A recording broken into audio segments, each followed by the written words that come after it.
Assalamualaikum warahmatullahi wabarakatuh. Waalaikumsalam warahmatullahi wabarakatuh. Bismillahirrahmanirrahim. Alhamdulillahi rabbil alamin. Wal akibatu lil muttaqin. Wala udwana illa 'alal zalimin. Wassalatu wassalamu ala ashrafil anbiya'i wal mursalin, imamil muttaqin, sayyidil ghurril muhajjalin, wa ala alihi wa ashabihil mujahidin at-tahirin, amma ba'du. Saudara-saudara kaum muslimin rahimakumullah. Nabi Musa alaihi salam adalah salah seorang nabi yang termasuk di dalam kelompok ulul azmi, 5 di antara yang terbesar. Beliau mendapat gelar kalimullah, artinya rasul yang pernah diajak dialog langsung oleh Allah Subhanahu wa taala. Seperti yang kita maklum bahwa di zaman Nabi Yusuf alaihi salam, beliau membawa serta seluruh keluarganya untuk tinggal di Mesir.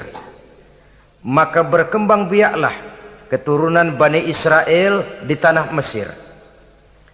Sampai di zaman pemerintahan Ramses II, yang merasa khawatir dengan semakin banyaknya keturunan Bani Israel di Mesir akan menghancurkan kekuasaan daripada kerajaannya. Ramses II inilah yang kita kenal sebagai Fir'aun di zaman Nabi Musa alaihi salam. Maka terjadilah kemudian kebijaksanaan yang tidak bijaksana. Orang-orang tua dari Bani Israel dikerjakan secara paksa, membangun bangunan-bangunan mercusuar. Kemudian bayi-bayi dari Bani Israel dibunuh. Orang tuanya disuruh kerja paksa, bayi laki-lakinya dibunuh, dengan target agar Bani Israel hapus dari permukaan bumi ini. Tetapi kehendak Allah pasti juga akan terjadi. Maka lahirlah Nabi Musa alaihi salam, yang kelahirannya disembunyikan oleh orang tuanya dari pengetahuan umum. Namun bagaimanapun disembunyikan, kekhawatiran itu datang juga di hati ibu Nabi Musa alaihi salam. Allah kemudian memberikan ilham kepada ibu daripada Nabi Musa, masukkan anakmu ke dalam satu peti, hanyutkan di sungai Nil. Itu dilakukan oleh ibu Nabi Musa alaihi salam. Dimasukkannya bayi Musa ini ke dalam peti, ditutup rapat, dihanyutkan di sungai Nil. Kemudian ibu tadi memerintahkan saudara perempuannya untuk mengikuti kemana peti ini hanyut di bawah arus sungai Nil. Adapun peti ini kemudian hanyut dibawa oleh arus sungai Nil, memasuki istana Fir'aun. Maka permaisuri atau istri daripada Fir'aun melihat peti hanyut itu, diperintahkan tentaranya untuk mengambil peti tadi. Manakala peti terbuka, berisi seorang bayi laki-laki yang sangat mungil, sangat gembiralah istri daripada Fir'aun. Diusulkannya kepada suaminya agar bayi laki-laki tadi diambil saja, dijadikan sebagai anak angkat, dipelihara dan dibesarkan dalam istana. Fir'aun menerima usul daripada istrinya. Maka sejak saat itu dijaga, dipelihara dan dibesarkanlah Nabi Musa alaihi salam di lingkungan istana Fir'aun laknatullah alaih. Begitulah ia memasuki masa remajanya, tumbuh sebagai anak angkat daripada Fir'aun dengan segala fasilitas yang serba cukup di dalam istana Fir'aun. Sampai pada masanya di mana ia kemudian menyadari bahwa ia sebenarnya bukan dari keturunan orang-orang Mesir, tapi berasal dari keturunan Bani Israel. Sehingga satu hari ketika ia keluar dari istana, ia bertemu dengan orang yang sedang bertengkar Satu dari keturunan Bani Israel, satu lagi dari orang Mesir. Musa membantu orang Israel ini melerai perkelahian, tapi kemudian Nabi Musa memukul orang Mesir tadi, dan memang hebat, sekali pukul mati. Saudara-saudara, tidak sengaja Nabi Musa itu hanya memukul, memberikan peringatan, tapi mati. Ini disembunyikan oleh Nabi Musa, tapi bagaimanapun disembunyikannya, akhirnya toh tahu. Apalagi Fir'aun sejak awal memang sudah mendapat firasat.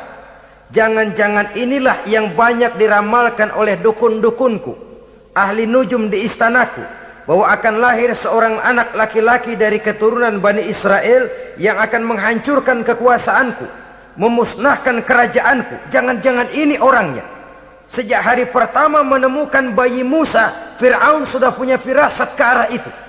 Tapi karena kalah oleh desakan istrinya, maka diterimalah Musa untuk dibesarkan di dalam lingkungan istana.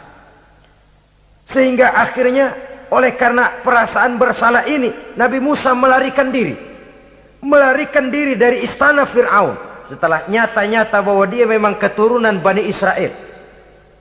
Melarikan dirilah Nabi Musa alaihi salam keluar dari Mesir menuju negeri Madian. Di dalam pengembaraannya, saudara-saudara, di satu lembah, Nabi Musa ketika itu belum menjadi nabi. Pemuda Musa ketika itu sedang beristirahat. Dari kejauhan dilihatnya orang sedang berdesak-desakan. Rupanya adalah pengembala-pengembala kambing yang akan mengambil air dari dalam sumur. Mereka berdesak-desakan, berebut karena sumur cuma satu, yang ngambil air kelewat banyak. Di antara desakan-desakan orang itu, Nabi Musa melihat dua orang wanita kakak beradik minggir saja, tidak ikut berdesak-desakan. Nabi Musa menghampiri dua wanita tadi. Kamu sedang apa di sini? Kami sebenarnya ingin mengambil air. Kenapa tidak ikut berdesak-desakan? Itulah soalnya. Mereka laki-laki semua, gagah perkasa pula. Kalau kami ikut berdesak-desakan, bagaimana jadinya kami? Biarlah kami mengalah, menunggu sampai mereka selesai semuanya, baru kami akan mengambil air. Mengertilah Nabi Musa bahwa wanita kakak beradik ini demikian halus akhlaknya, gak mau berdesak-desakan sama orang laki. Budi pekertinya sedemikian luhur. Tungguin aja dah, ntar juga beres.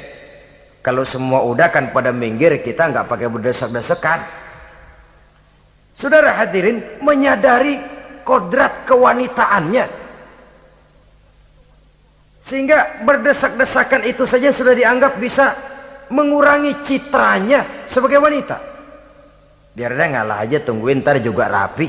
Bukan malah ikut ngerangsek. Enak nih berdesakan sama orang laki nih, lumayan nih.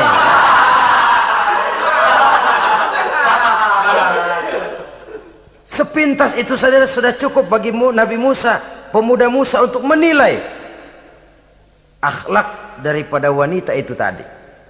Oh, kalau kamu nunggu begini aja lama, kata Nabi Musa. Sudah, sini saya tolongin. Diambil embernya, Nabi Musa ikut berdesakan. Karena Nabi Musa memang kuat badannya, gak lama sudah dapat air. Sodorkan ke sana.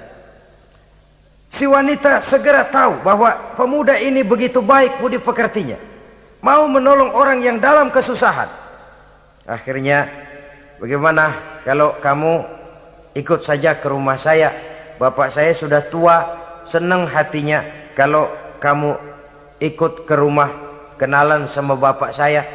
Ayolah, ayolah, berangkatlah. Dalam perjalanan, si wanita ini berjalan duluan, Nabi Musa di belakang. Kemudian Nabi Musa bilang, sebentar, saya duluan, kamu belakangan. Kenapa rupanya? Angin nakal bertiup menghembus pakaian si wanita, sehingga memberikan gambaran yang agak jelas tentang warna, bentuk, postur badan si wanita itu tadi. Sekarang Musa yang menunjukkan budi pekerti yang luhur. Gak mentang-mentang ditiup angin, nah mumpung nih.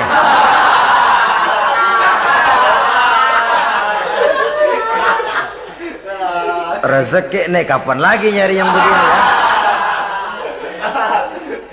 Jadi dua-duanya sudah menunjukkan satu akhlak yang sangat luhur. Dan manakala sampai di rumah si wanita kakak beradik tadi, diceritakanlah halnya bahwa dia ditolong oleh seorang pemuda, inilah orangnya. Sangat bersukacitalah hati orang tua kedua wanita itu tadi. Lalu usul si wanita tadi, Pak, kita kan di sini banyak punya kambing, nggak ada yang bantuin gembala, Bapak sudah tua. Kalau ini orang kita minta tinggal di sini saja, gimana Pak? Ya terserah kamulah. Akhirnya Nabi Musa tinggal di sana. Menurut satu riwayat 8 tahun ikut mengembalakan kambing.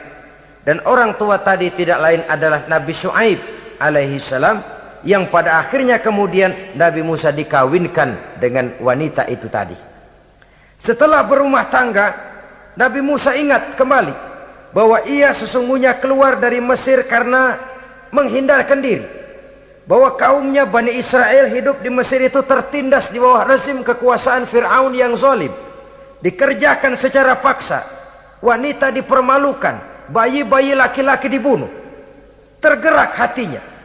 Iya, dia sudah enak, punya mertua bijaksana, punya istri cantik, hidup tenang sebagai pengembala kambing. Tapi nurani kebangsaannya berontak. Saya tidak boleh bersenang-senang sementara bangsa saya ditindas. Saya tidak boleh menari di atas bangkai saudara saya. Saya tidak boleh tersenyum di atas penderitaan saudara-saudara saya. Saudara-saudara saya Bani Israel merintih di bawah penindasan Fir'aun. Saya harus membebaskan mereka. Diceritakanlah hal ini kepada mertuanya. Wah, ya, kalau pakai bahasa mertua, saya mau kembali ke Mesir. Untuk apa Musa? Untuk menyelamatkan saudara-saudara saya Bani Israel yang masih dalam cengkraman kezaliman rezim Fir'aun. Saya harus membebaskan mereka. Ya kalau memang itu tekadmu nak, berangkatlah. Bapak mengiringimu dengan doa. Berangkatlah Nabi Musa bersama istrinya. Sampai ketika beliau sedang istirahat di satu lembah, dari kejauhan beliau melihat ada api menyala. Beliau berkata kepada istrinya, kau tunggu di sini. Tidak lama saya akan kembali. Saya akan menghampiri api itu. Berangkat Nabi Musa ke arah api menyala tadi. Makin didekati makin terang sinarnya. Sampai kemudian terdengar suara, ya Musa, inni ana rabbuka fakhla' na'laik. Innaka bil wadil muqaddasi tuwa wa ana akhtartuka fastami' lima yuha. Wahai Musa, akulah Tuhanmu. Bukalah terompahmu. Sesungguhnya engkau berada di satu lembah yang disucikan bernama lembah tua. Aku telah memilihmu Musa, dan sekarang dengarlah apa yang diwahyukan kepadamu. Pada saat itulah turun wahyu pertama, dan resmilah sudah Nabi Musa diangkat menjadi Rasul oleh Allah Subhanahu wa Ta'ala di satu lembah di Bukit Tursina. Apa wahyu yang pertama turun? Bunyinya, innani anallah la ilaha illa ana fa'budni. Sesungguhnya aku inilah adalah benar-benar Tuhanmu, tidak ada Allah selain daripada aku, maka hendaklah engkau hanya beribadah menyembah kepadaku. Ini umum saudara. Semua Rasul yang diutus Allah, inilah ajaran prinsipnya. Anallah la ilaha illa ana. Akulah Allah Tuhanmu, tidak ada Tuhan lain selain Allah. Semua Rasul membawa ajaran ini. Oleh sebab itu, bukan hanya sekadar percaya kepada Tuhan saja yang penting. Sudahlah, pokoknya kan percaya kepada Tuhan. Iya, Tuhan yang mana?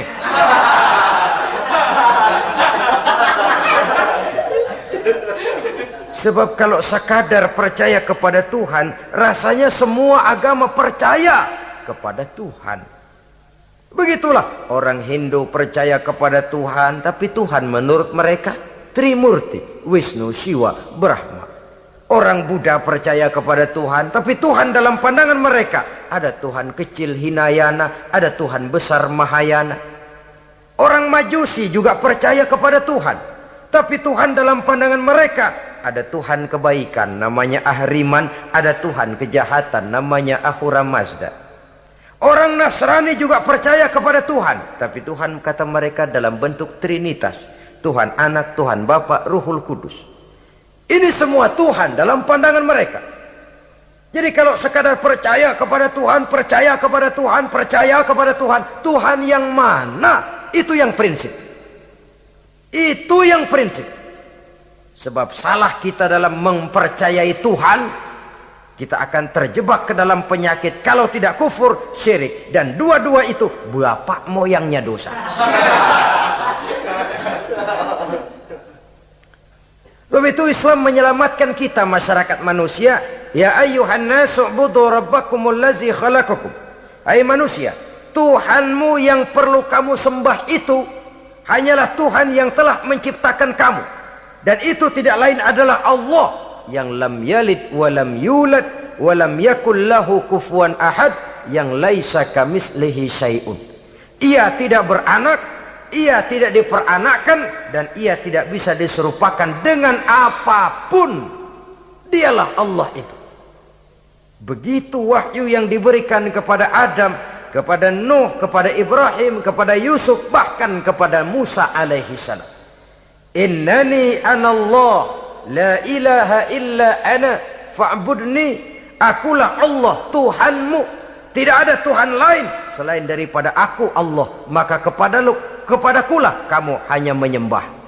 Ini wahyu yang pertama turun, sudah berisi tauhid. Jadi hakikatnya agama Yahudi, saudara, adalah agama tauhid, agama monoteis, agama yang mengajarkan hanya ada satu Tuhan untuk seluruh alam, dan Tuhan itu adalah Allah subhanahu wa ta'ala. Sebab itu syahadat orang Yahudi bunyinya begini: Shema Yisrael Yahweh Elohenu Yahweh Echad. Nah, ini syahadatnya orang Yahudi. Itu perbedaan bahasa Suryani Ibrani dengan bahasa Arab. Kita Isma itu bahasa Arab, dia Shema. Isma, Shema. Shema Yisrael Yahweh Elohenu Yahweh Echad. Ahad Echad.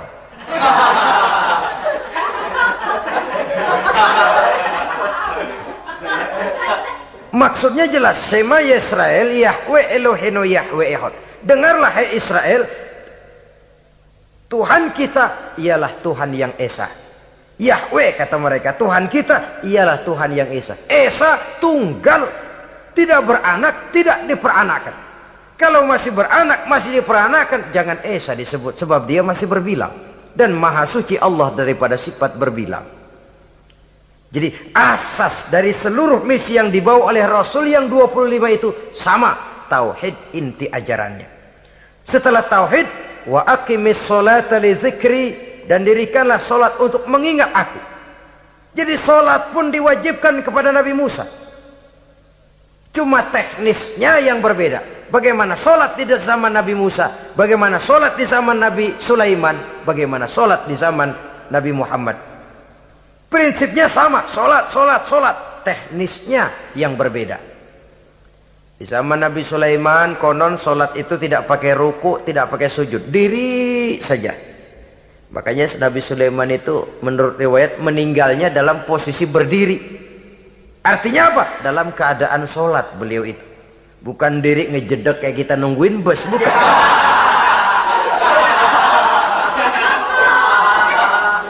Berdiri dalam kondisi solat. Tapi yang jelas solat itu setiap Nabi, hanya teknisnya saja yang berbeda. Jadi ini sudah akidah dan syariat. Akulah Allah Tuhanmu, tidak ada Tuhan lain selain aku. Ini kan akidah. Yang kedua, wa aqimis sholata li dzikri, syariat. Dirikan solat untuk mengingat aku. Inna sa'ata atiyatun, sesungguhnya kiamat itu pasti akan datang. Ini juga sudah urusan beriman, percaya kepada yang gaib. Saudara-saudara kaum muslimin rahimakumullah, setelah mendapat wahyu ini, turunlah perintah Allah kepada Nabi Musa. Apa kata Allah? Izhab ila fir'auna innahu tagha. Sekarang Musa, berangkatlah kamu menuju Fir'aun. ia telah melampaui batas. Berangkatlah kamu ke sana Musa, hadapi Fir'aun, sampaikan dakwah ini. Ia telah melampaui batas. Innahu tagha, ia telah berlebih-lebihan. Nah, saudara-saudara, jadi dua fungsi sudah. Kalau pada mulanya Nabi Musa berniat kembali ke Mesir hanya untuk membebaskan kaumnya Bani Israel, sekarang malah bertambah. Tidak hanya sekedar itu, malah lebih utama adalah menyampaikan risalah, menyampaikan misi kerasulannya, menyadarkan Fir'aun, menegakkan tauhid, mengembangkan syariat. Bertambahlah tugas Nabi Musa sebagai pejuang bangsa, juga sebagai mujahid, pejuang agama. Pada mulanya sebagai pejuang bangsa tuh, artinya Nabi Musa ini kembali kepada Fir'aun di Mesir, tujuannya tadi kan cuma untuk membebaskan Bani Israel kaumnya. Ini pejuang bangsa. Tapi di tengah jalan ia mendapat wahyu. Berangkat kau kepada Fir'aun, innahu tagha, ia telah melampaui batas. Sadarkan dirinya, canangkan tauhid, sampaikan syariat. Bertambahlah tugasnya. Lebih daripada sekedar pejuang bangsa, ia juga pejuang agama, pejuang tauhid. Dwi fungsi. Kadang-kadang ada pejuang agama tapi tidak pejuang bangsa. Kadang-kadang ada pejuang bangsa tapi tidak pejuang agama. Nah, saudara-saudara kaum muslimin rahimakumullah, idealnya ya kedua-duanya. Ya pejuang agama, ya pejuang bangsa juga. Mendapat tugas seperti ini, apa permohonan Nabi Musa alaihi salam? Beliau berkata, qala rabbi shrah li sadri wa yassir li amri wahlul 'uqdatam min lisani yafqahu qawli waj'al li waziran min ahli Haruna akhi usdud biha uzri. Ini permohonan Nabi Musa ketika dilantik menjadi rasul, diberikan tugas, berangkat kau ke Mesir, sampaikan risalah ini kepada Fir'aun karena ia telah melampaui batas. Apa permohonan Nabi Musa? Rabbi syrah li sadri, ya Allah lapangkan hati saya. Wa yassir li amri, mudahkan urusan saya. Wahlul 'uqdatam min lisani, buka kebekuan lidah saya. Yafqahu qawli, sehingga mereka mengerti apa yang akan saya bicarakan. Ini kondisi dasar. Memulai satu perjuangan dengan persiapan dasar. Apa permohonan pertama? Isyrah li sadri, lapangkan jiwa saya. Menghadapi musuh dengan jiwa yang lapang itu penting. So, kalau kita menghadapi musuh dengan jiwa yang sempit, kita sudah kalah sebelum perang. Menghadapi musuh dengan jiwa yang lapang, artinya masih berharap kalau dia mau mengikuti ajaran ini. Jadi pada tahap pertama itu datang bukan sebagai orang yang mau membasmi, tapi sebagai orang yang mau menyelamatkan. Ini perlu jiwa yang lapang. Sebab dakwah Nabi Musa itu kan pertama menyadarkan Fir'aun dulu. Nanti akan kita lihat setelah disadarkan dengan kata-kata, tidak kena juga dengan bukti berupa mukjizat. Masih bandel juga. Musa mohon supaya dikirim bencana. Masih nggak mempan juga, habis dah urusan. Jadi ada tahapan sesuai dengan kemungkinan Fir'aun bisa menerima. Sama juga bayi itu kan kalau baru lahir ke dunia, brol kasih susu emaknya dulu. Gedean dikit bubur, gedean lagi nasi ulek dah. Udah gede betul nasi, udah gede banget jengkol jejelin.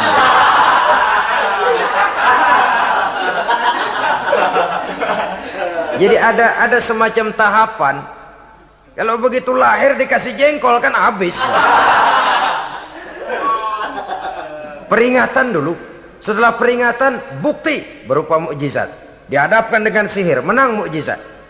Masih tidak mempan juga, teguran, dikirimkan azab, dikirimkan bencana. Masih tidak mempan juga, sudah ditenggelamkan oleh Allah di Lautan Merah. Itu akan kita ceritakan kemudian nanti. Jadi apa yang diminta oleh Nabi Musa, ya Allah lapangkan hati saya menghadapi Fir'aun ini, Fir'aun CS, Fir'aun, Haman dan lain-lain. Dan jangan lupa Fir'aun itu cuma ya hakikat tapi juga simbol. Hakikatnya memang ada yang namanya Fir'aun itu. Simbol karena Fir'aun selalu berkembang. Di setiap zaman, di setiap tempat Fir'aun selalu ada. Cuma liciknya Fir'aun ini kemana dia pindah, ke situ dia ganti nama. Orang sering lupa padahal isinya Fir'aun. Namanya bisa Hitler, namanya bisa Mussolini, namanya bisa Stalin, tapi isinya Fir'aun. Kemana dia tinggal, di situ dia ganti nama. Simbol dari kekuasaan yang terlepas dari kontrol iman. Simbol dari kekuasaan yang menyebabkan orang lupa diri dan lupa daratan. Dan sebenarnya mah Fir'aun mulanya cuman raja tuh, raja doangan dia. Cuman kelamaan jadi raja, kagak mau turun-turun. Akhirnya dia menganggap tidak ada yang lebih tinggi daripadanya. Apalagi ketika Nabi Musa datang mengajarkan ada Tuhan lain, yaitu ada Tuhan yang sebenarnya yaitu Allah. Lah Fir'aun sampai kepada puncak kekurang ajarannya memproklamirkan diri sebagai Tuhan. Ana rabbukumul a'la. Bukan karena kebodohannya sebenarnya, tapi karena gengsi kekuasaannya. Nah ini, gengsi kekuasaan ini sering menyebabkan orang overacting. Fir'aun bukan bodoh, bukan. Fir'aun bukan tidak tahu kalau Musa itu benar, tahu. Fir'aun bukan tidak ngerti kalau itu mukjizat, sihir kalah, tahu. Tapi gengsi kekuasaan. Gua kan raja, masa di depan rakyat tunduk sama Musa? Gengsi dong.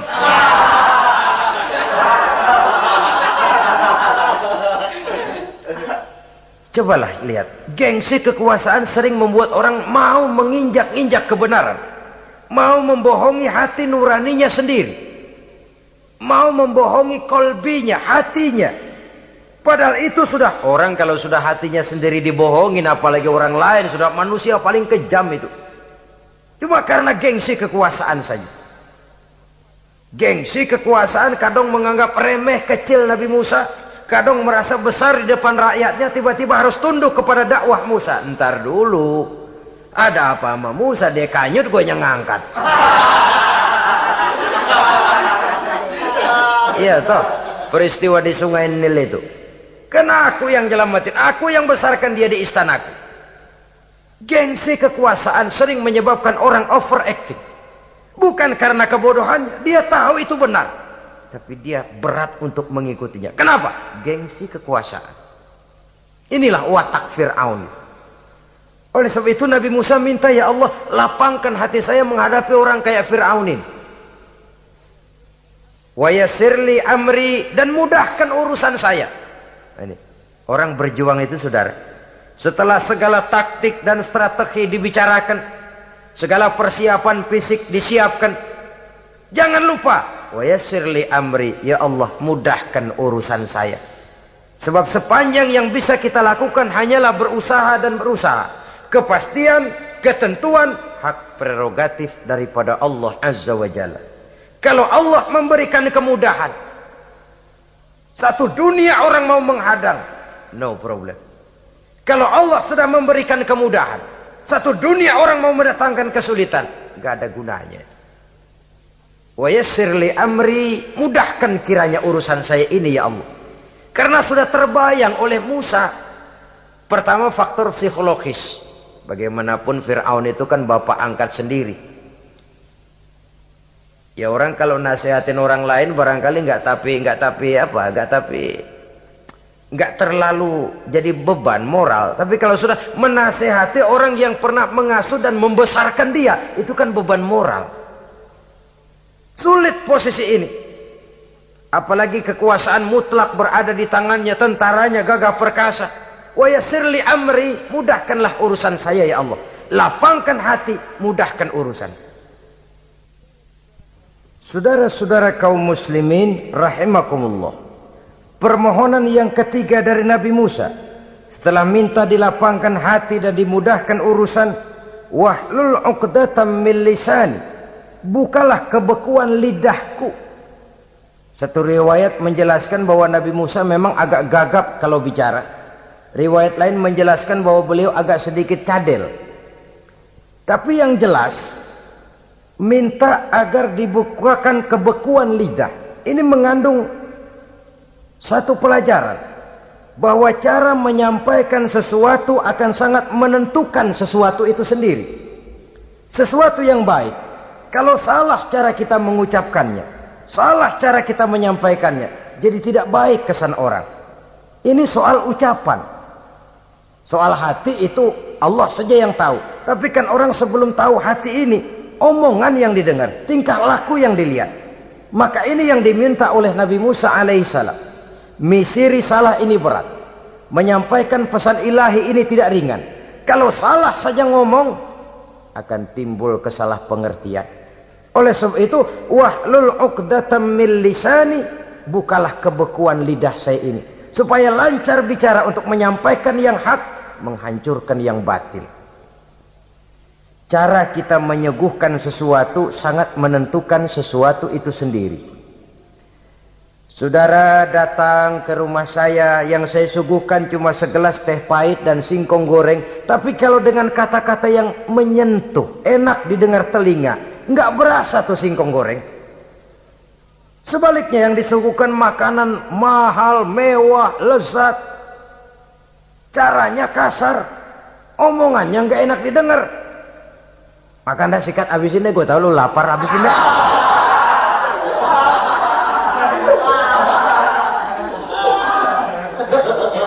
Rasanya biar lapar juga nahan juga gitu. Apa itu? Bukan makanannya yang tidak enak, bukan kita nggak doyan, bukan, caranya itu loh, caranya. Nah, Islam ini agama yang baik.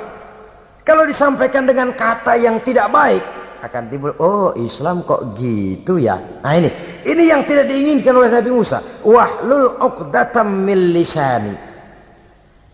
Kita begitulah dalam kehidupan ini, kadang mendengar satu ceramah bisa berurai air mata, bisa histeris, bisa gembira. Kenapa? Kepandaian orang menyampaikannya.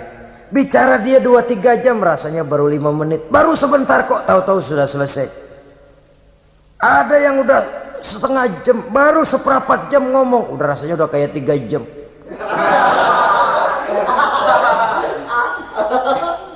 Kita udah berbisikkan, udah dah.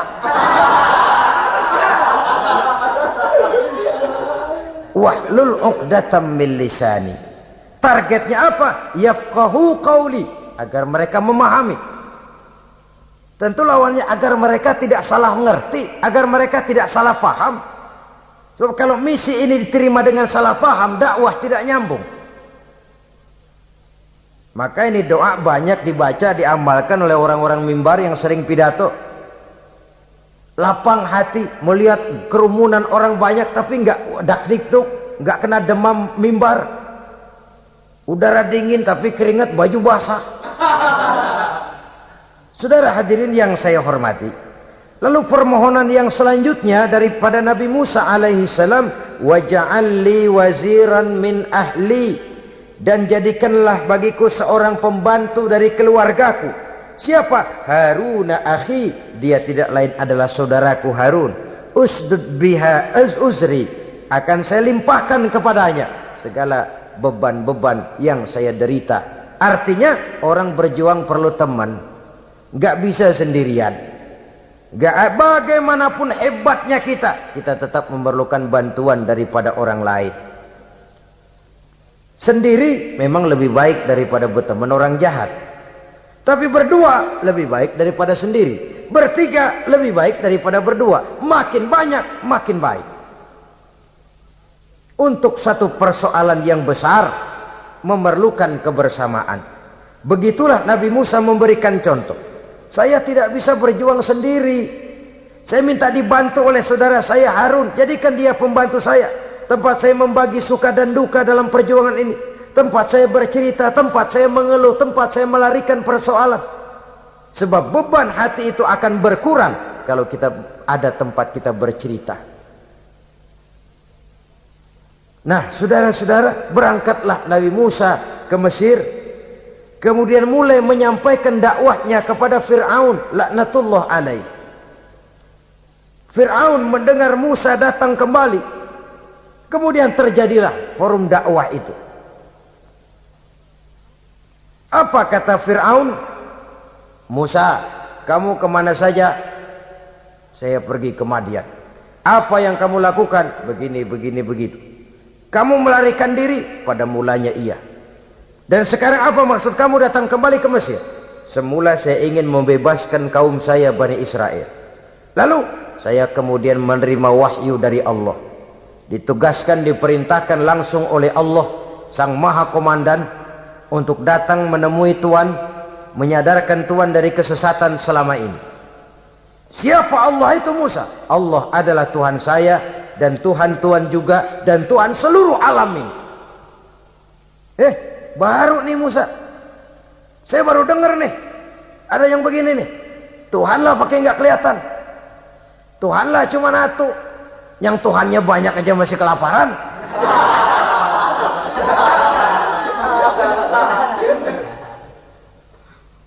Di mana Tuhan? Tuhan saya bersemayam di aras, tempat yang sangat tinggi. Hei Haman, kata Fir'aun kepada Perdana Menterinya, bikin menara yang tinggi, bikin rakyat kerja paksa lagi, bikin menara tinggi, naik Fir'aun ke atasnya, ngelepas panah dari atasnya. Menurut satu riwayat, panah itu ditangkap oleh malaikat, ditublaskan ke ikan, lalu dikembalikan lagi kepada Fir'aun dalam kondisi di mana panah itu berdarah. Dia tangkap lagi oleh Fir'aun, turun ke bawah, pidato di depan rakyatnya. Lihatin, Tuhan Musa udah saya panah nih. Mati. Saudara hadirin yang saya hormati, dengan segala macam dalih Fir'aun mencoba mengingkari dakwah Nabi Musa alaihi salam. Baiklah Musa, andai kata kamu benar, apa buktinya? Tuhan mau apa? Kamu sanggup menandingi tukang sihir saya? Insya Allah. Ayo kumpul tukang sihir, kumpul. Kumpulkan tukang sihir, dilepaskan tali-tali kecil, berubah jadi ular mengejar Musa. Musa oleh Allah difirmankan, lemparkan tongkatmu Musa. Musa melemparkan tongkatnya. Tongkat Musa kemudian berubah menjadi ular besar yang menerkam ular-ular kecil tadi. Habis itu ular kecil ciptaan tukang sihir Fir'aun. Begitu hebat mukjizat yang diberikan Nabi Musa, dan Fir'aun tahu itu mukjizat, tapi dia ingkar juga, tidak mau beriman. Sudah nyata bukti, sudah jelas saksi, dia tetap ingkar. Akhirnya Nabi Musa berdoa memohon kepada Allah, Rabbana innaka ataita fir'auna wa mala'ahu zinatan wa amwalan fil hayatid dunya. Wahai Allah, sungguh engkau telah memberikan kepada Fir'aun dan para pembesarnya zinatan, segala macam perhiasan, wa amwalan, dan segala macam harta benda, fil hayatid dunya, di dalam kehidupan dunia ini. Rabbana liyudillu an sabilik, semuanya hanya menyebabkan mereka jadi sesat dari jalanmu.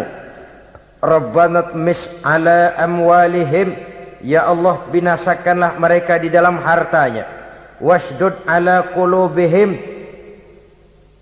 tutuplah pintu hatinya. Fala yu'minu hatta yarawul azabal alim, mereka tidak akan beriman sampai mereka melihat azab yang sangat pedih. Sudah dibuktikan dakwah baik-baik tidak mempan, bukti berupa mukjizat tidak kena, sampai dikirimkan teguran berupa berbagai macam bencana masih tidak juga beriman. Akhirnya Nabi Musa memutuskan, kalau begitu menyelamatkan kaum dululah. Kaumnya Bani Israel dibebaskan dari perbudakan, dibawa oleh Musa keluar dari Fir'aun, dari Mesir, dikejar oleh Fir'aun. Dalam pengejaran ini sampailah Nabi Musa di tepian Laut Merah. Buntu, depan laut, belakang tentara Fir'aun. Maju kecebur, mundur kepergok musuh, nggak ada pilihan lain. Dalam kondisi seperti ini, Allah subhanahu wa ta'ala berfirman kepada Musa, lemparkan tongkatmu ke laut, hai Musa. Musa melemparkan tongkatnya ke laut, terjadilah mukjizat. Laut terbelah, jalan muncul ke permukaan laut. Lewat Musa di jalan itu, Fir'aun terus mengejar. Ketika Musa sampai di tepian sebelah sana, Fir'aun masih di tengah jalan. Laut menutup kembali, hilang itu jalanan. Fir'aun dan seluruh tentaranya tenggelam di Lautan Merah. mati. Pada saat kondisi seperti itulah Fir'aun dalam keadaan menghadapi sakaratul maut, napas cengap-cengap, hampir putus di leher, berkata dia, amantu bi Rabbi Musa wa Harun. Kalau begini mah saya juga percaya dah sama Tuhan, percaya dah sama Tuhannya Musa dan Tuhannya Harun. Kata malaikat maut, kemarin kemana mas?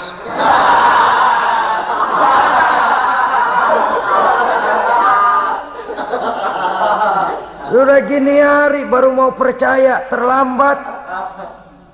Terlambat. Akhirnya Fir'aun mati. Mati, tapi badannya utuh. Allah berjanji, wa kadzalika nunajjika bi badanika litakuna liman khalfaka ayah. Kami selamatkan badanmu Fir'aun agar menjadi pelajaran bagi orang-orang sesudah kamu nanti. Fir'aun mati, tapi badannya selamat terdampar di tepi pantai oleh rakyat Mesir. Wah, ini raja kita nih, raja kita, ketemu, hidup, mati.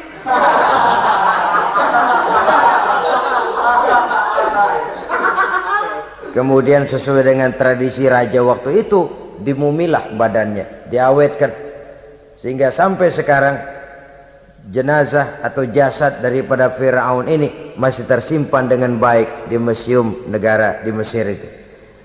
Saudara-saudara kaum muslimin rahimakumullah.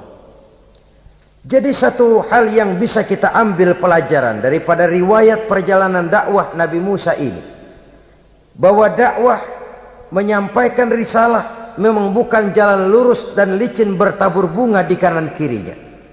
Dakwah menyampaikan pesan agama, jalannya berliku, berbelok, menanjak, menurun, banyak onak dan duri di sekelilingnya.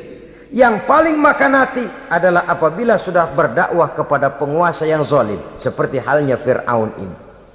Bagaimanapun ia punya kekuasaan, ia punya tentara, ia bisa menghitamkan yang putih, ia bisa memutihkan yang hitam. Kalau bukan iman yang jadi landasan moral dalam perjuangan, orang mudah frustasi. Kalau berdakwah kepada rakyat kecil, resiko kurang. Kalau berdakwah kepada para pengusaha, resiko kurang. Kalau berdakwah kepada kelompok-kelompok yang tidak memegang kekuasaan, resiko kurang. Tapi kalau sudah kelompok memegang kekuasaan, yang tersinggung gengsi kekuasaannya, disitulah resikonya sedemikian besar. Ini yang dihadapi oleh Nabi Musa alaihi salam. Tapi yang dijalaninya dengan tabah, dengan tekun. Karena kebenaran memang bisa ditekan, tapi satu hal yang jelas, kebenaran sama sekali tidak akan bisa dikalahkan. Buat sementara dia bisa ditekan, tapi lambat atau cepat dia pasti akan muncul ke permukaan, dan kebenaran jugalah yang akan tampil sebagai pemenang. Sebenarnya kurang apa Fir'aun? Kekuasaan mutlak berada di tangannya. Seluruh menteri-menterinya adalah pendukungnya belaka. Rakyat dipaksa untuk takut dan taat kepadanya. Dia adalah kekuasaan tunggal di Mesir. Sementara kaum Bani Israel berada di bawah penjajahannya, penindasannya, kesewenang-wenangannya. Dan bahkan ketika Nabi Musa sudah menyampaikan dakwahnya, Fir'aun malah sempat mengungkap jasa. Musa, kamu kok sekarang bisa begitu? Enggak ingat ya dulu kamu hanyut di sungai Nil, istri saya kan yang angkat, saya yang besarkan di istana saya. Kok sekarang kamu bisa ngelawan saya sih? Ini biasa. Apa jawab Nabi Musa? Kenikmatan yang kau berikan kepada saya belum seberapa ketimbang penghinaanmu kepada kaum saya Bani Israel. Jangan kau menyangka Fir'aun, kalau saya kau bikin senang, saya lalu akan mau mengkhianati bangsa saya sendiri. Tidak.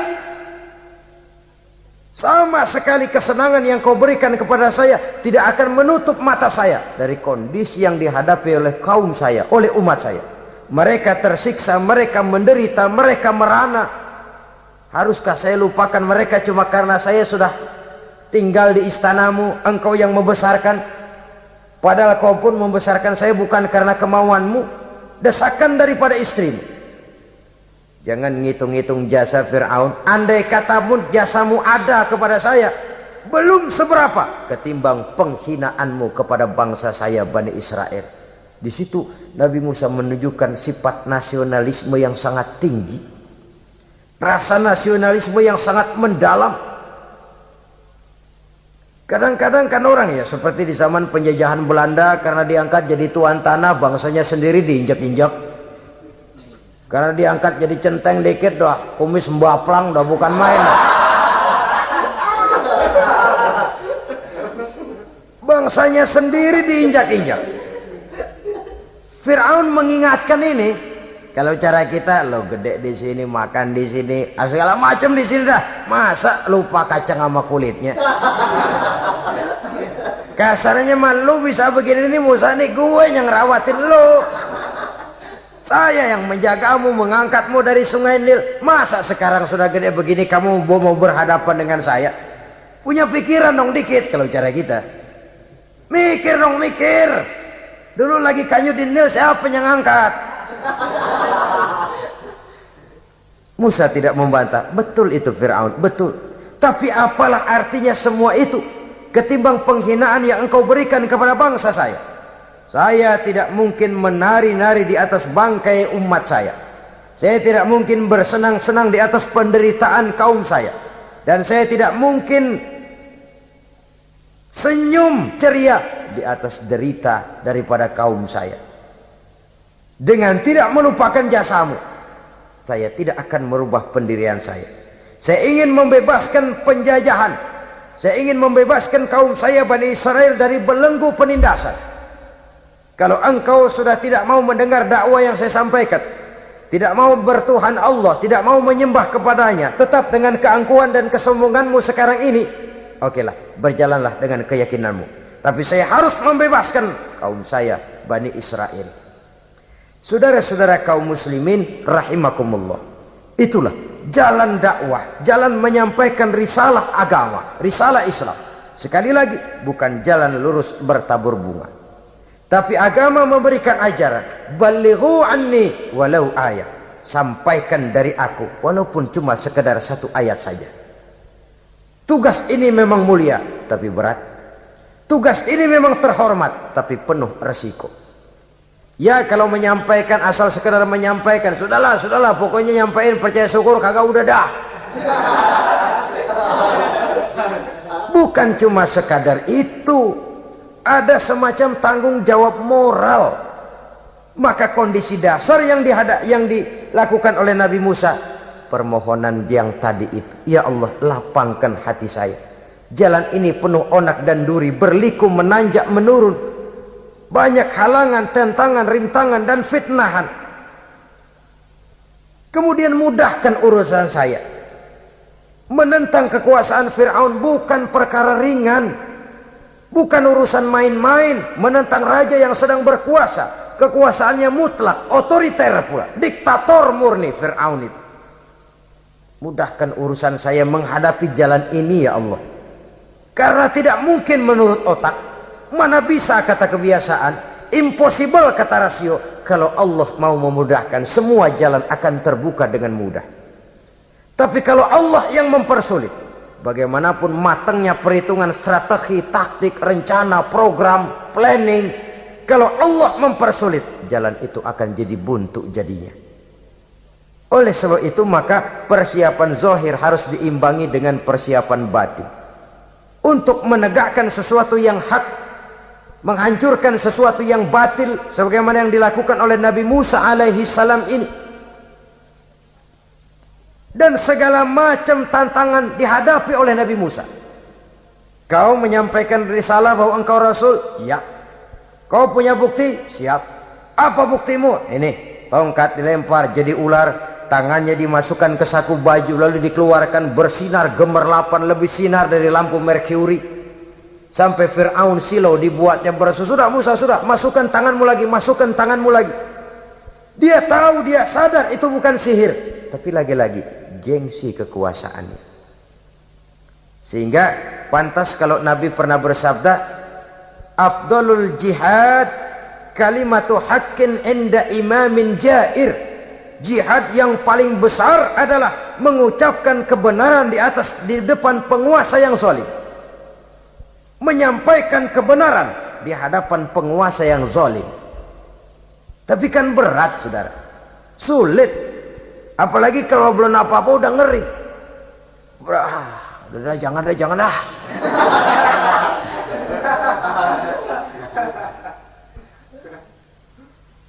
Itu sebabnya Ishrah li sadri, lapangkan hati saya. Saya tidak punya kepentingan apa-apa kecuali menyampaikan kebenaran. Kalau sudah ada kepentingan pribadi, itu yang sering jadi handicap, itu yang sering jadi jurang pemisah antara kita dengan orang yang akan kita sampaikan kebenaran tadi. Saudara-saudara kaum muslimin rahimakumullah, maka terasa benar relevannya doa yang diajarkan oleh Rasul kepada kita. Allahumma arinal haqqa haqqa warzuqna ittiba'ah wa arinal batila batilan warzuqna ijtinabah. Ya Allah, tunjukkan kepada saya bahwa yang benar itu benar, berikan saya kekuatan untuk mengikutinya. Ya Allah, tunjukkan kepada saya bahwa yang salah itu salah, berikan saya kekuatan menghindarinya. Kenapa? Orang sering tahu bahwa itu benar, tapi tidak berdaya mengikutinya. Seperti Fir'aun tahu bahwa Musa itu benar. Abu Jahal, Abu Lahab juga tahu bahwa Nabi Muhammad itu benar. Abrahat juga tahu bahwa Nabi Ibrahim itu benar. Namrus juga tahu Ibrahim itu benar. Tapi mereka tidak berdaya mengikuti kebenaran karena gengsi kekuasaannya. Kadang kita tahu bahwa itu salah itu. Tapi karena dilakukan oleh orang yang punya kekuasaan, kita lalu tidak berdaya menghindarinya, malah terjebak ikut-ikutan salah, lalu menghibur-hibur diri. Sudahlah, tak ada gading yang tak retak. Bukankah dengan demikian kita sudah melegimitir kesalahan? Tahu bahwa itu benar dan mampu mengikutinya, itu nikmat. Tapi tahu itu benar namun tidak berdaya mengikutinya, itu mendatangkan siksaan batin. Tahu itu salah dan mampu menegur, itu nikmat. Tahu bahwa itu salah tapi larut ikut salah, nimbrung dalam kesalahan, itu mendatangkan tekanan batin.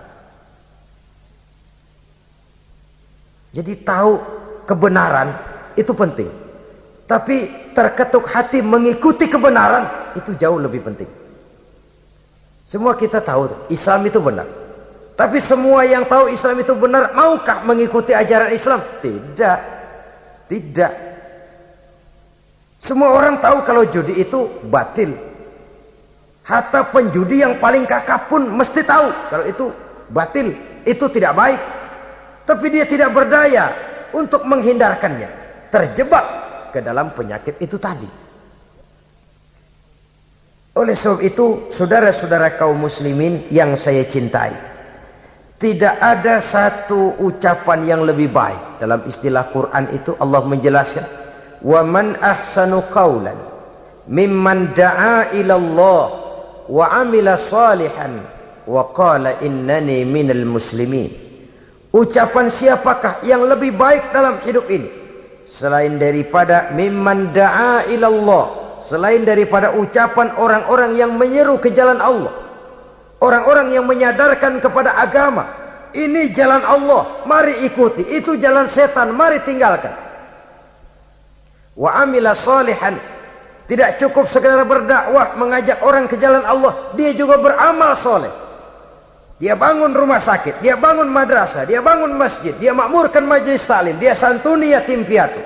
Wa qala innani minal muslimin, seraya berkata, saya termasuk orang yang berserah diri kepada Allah.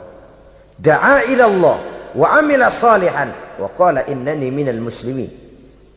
Menyerukan manusia ke jalan Allah, beramal soleh, dakwah bil hal kata orang sekarang. Kemudian mereka pada akhirnya berkata, kami adalah sekelompok orang-orang yang sudah berserah diri kepada Allah.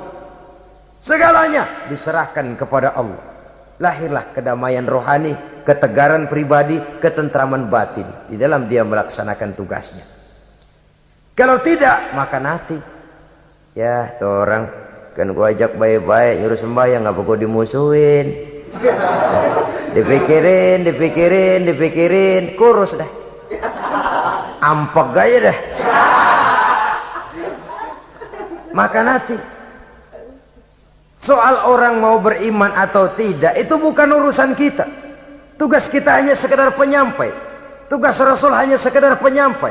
Kalau dakwah sudah disampaikan, metode sudah disusun, pendekatan sudah baik, tapi orang tidak mau beriman, Allahumma inni qad ballaghtu, ya Allah sudah saya sampaikan, ya Allah sudah saya peringatkan, ya Allah sudah saya sampaikan, ya Allah sudah saya tegur. Kalau toh tetap begitu juga, sudah saya sampaikan ya Allah. Di sana kelapangan lalu tumbuh. Jadi dengan kata lain, kita hanya berusaha, hidayah adalah di tangan Allah. Oleh sebab itu, kita ini termasuk yang bersyukur telah mendapat limpahan hidayah ini. Kalau kita lihat Fir'aun CS termasuk Haman, Perdana Menterinya, dan seluruh bala tentaranya, kurang apa? Mereka lihat mukjizat. Mereka saksikan kebesaran Allah. Di dunia juga mereka sudah dikirim bencana, teguran kepada mereka, entah tidak juga beriman. Dan strategi Nabi Musa mula-mula dialog, diajak ngomong, diajak bicara, diajak mikir, tukar pikiran. Allah itu begini-begini, oh tidak bisa, iya begini begitu. Masih tidak percaya juga, dibuktikan mukjizat, tongkat jadi ular, tangan bisa mengeluarkan sinar. Masih ingkar juga, keluar doanya nih, doa yang ada dalam surah Yunus ayat 88-89, Rabbana tmis ala amwalihim, ya Allah cukup dah. Seruan sudah disampaikan, peringatan sudah diberikan, mukjizat sudah mereka lihat, tapi nggak juga mau beriman. Buresin aja harta bendanya dah. Habisin aja, habisin dah. Dikasih perhiasan kehidupan dunia. Innaka ataita fir'auna wa mala'ahu zinatan wa amwalan. Dikasih harta, kesenangan dunia, bikin sesat. Habisin aja dah. Wasdud ala qulubihim, hatinya empat dah. Udah dipatri, udah nggak mempan apa-apa. Sudahlah ya Allah. Wala yu'minu hatta yaraul azabal alim. Rasanya mereka memang nggak bakal mau beriman kalau belum melihat azab yang sangat pedih. Dan memang setelah timbul tenggelam, napas mau sekarat, baru beriman. Terlambatlah sudah. Nah, saudara-saudara kaum muslimin rahimakumullah, bagaimana akhir daripada perjalanan Nabi Musa ini, insya Allah akan kita bicarakan pada pertemuan berikutnya. Terima kasih atas perhatian saudara. Mohon maaf atas segala kekurangan. Wassalamualaikum warahmatullahi wabarakatuh. Waalaikumsalam.